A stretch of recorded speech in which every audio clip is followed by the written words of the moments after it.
अली अमीन गंटरपुर का कहना है कि मुल्क में मजीद तजुर्बात ना किए जाएं, होश के नाखून लिए जाएं। उन्होंने कहा कि उन पर मौलाना फजल रहमान के कहने पर तशद्दुद हुआ, अब ये हमारी पार्टी में आने के लिए रेट लगवा रहे हैं। खान साहब को कह दिया है कि ये शख्स हमें इस्तेमाल करके छोड़ देगा। इस्लामाबाद की इंसदादी दहशतगर्दी अदालत ने तोड़ फोड़ और एहतजाज के मुकदमात में वज़ीर आला खैबर पख्तूनख्वा की जमानत में 27 अप्रैल तक तौसीक कर दी।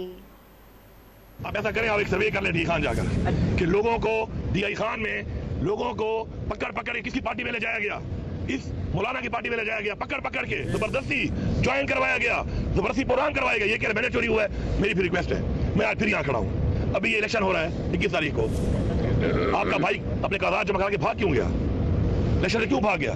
दोबारा लड़ने का है प्रोग्राम, फिर मूड है, फिर हाजिर। अब तो मुझे खुद लड़ने की जरूरत ही नहीं है इसके खिलाफ, अब तो मेरा वर्कर भी इसको हरा लेगा।